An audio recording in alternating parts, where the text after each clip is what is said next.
থেকে ওখানে। আসসালামু আলাইকুম, আমার নাম ফাহাদ, আমি কম্পিউটার প্রোগ্রামার হিসেবে কাজ করছি। আমার প্রশ্নটা ইসলামিক ব্যাংকিং বিষয়ে। এর মানে কি, যখন কিছু ইসলামী ব্যাংক বলে যে তারা লোন দিতে যাচ্ছে আর X% APR, এটা কি সুদ না? এটা কি সুদ হচ্ছে না?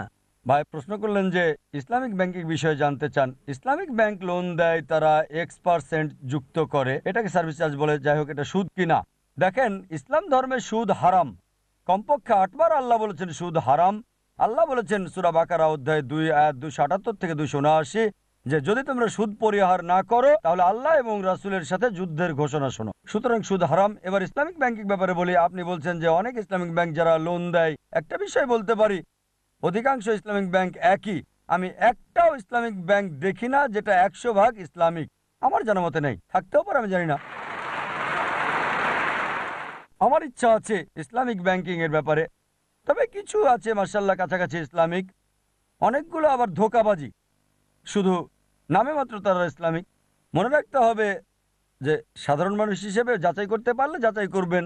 যদি দেখেন যে ইসলামিক মুশারিকা ব্যবস্থা আছে, লাভ এবং লোকসান বন্টন, ভালো হলে সমস্যা নেই, ঠিক আছে। মুশারিকা মানে অংশীদার হওয়া। এখন অন্যটা হচ্ছে মুদারিবার বিষয়, মানে ব্যয় সংযোজন। এটাতে আবার অনেক সময় লোকজন ক্ষতিগ্রস্ত হয়ে যায়।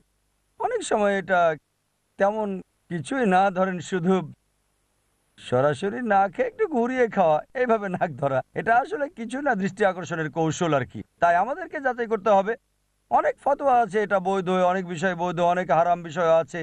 তাই যখন কোনো ইসলামিক ব্যাংকের ব্যাপারে বলবেন তখন দেখতে হবে শরিয়া বোর্ডে কারা আছে। শুধু নাম দেখলেই হবে না, সেটা গুরুত্বপূর্ণ না, তারা কি করে ইত্যাদি। তাই অনেক ইসলামিক ব্যাংক, যেগুলোকে আমি ইসলামিক ব্যাংক বলবো না, হয় তাহাতে কোনো দু একটা ইসলামিক, অধিকাংশ ইসলামিক ব্যাংকে মুদারিবা সিস্টেম আছে। মুদারিবার সমস্যা আছে, ব্যয় সংযোজন চলে আসে। অনেক সময় এটা হতে পারে ইজারা, মানে উচ্চ ক্রয় ব্যবস্থা, যা ইসলামিক। মুশারিকা নিরাপদ, নিরাপদ মানে যদি ইসলামিক নিয়ম মানে। অন্যদিকে যাচাই করে দেখতে হবে। আর আমরা যা দেখি অধিকাংশ ব্যাংকই দুর্বল হয়ে যায়, কারণ অন্যান্য প্রচলিত ব্যাংকগুলোর সাথে প্রতিযোগিতা করে, একই সুদ রাখে, সুদ নামটা ভিন্ন, নামটা আলাদা, লেভেলটা ভিন্ন, কার্যক্রম সবই এক। তাই আমাদের সতর্ক থাকতে হবে লোন নেওয়ার সময়। কিন্তু কোনো সাধারণ মানুষ যদি মনে করে এটা ইসলামিক তাহলে নিতে পারে।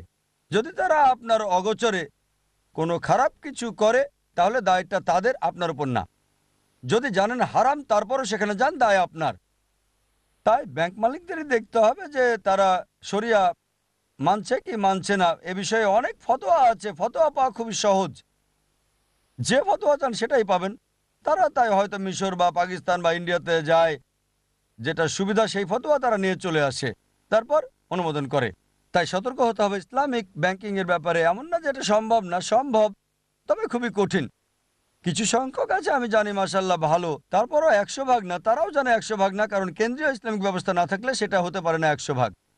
ব্যাপার হচ্ছে এখন অনেক ইসলামিক ব্যাংক আসছে, আমাদেরকে দেখতে হবে আসলে ইসলামিক কিনা। যদি ইসলামিক হয় আপনি করতে পারেন, তাই তাদের কার্যক্রম যাচাই করতে হবে, তারপর সিদ্ধান্ত আসবেন ভুল না সঠিক। আশা করি উত্তরটা পেয়েছেন।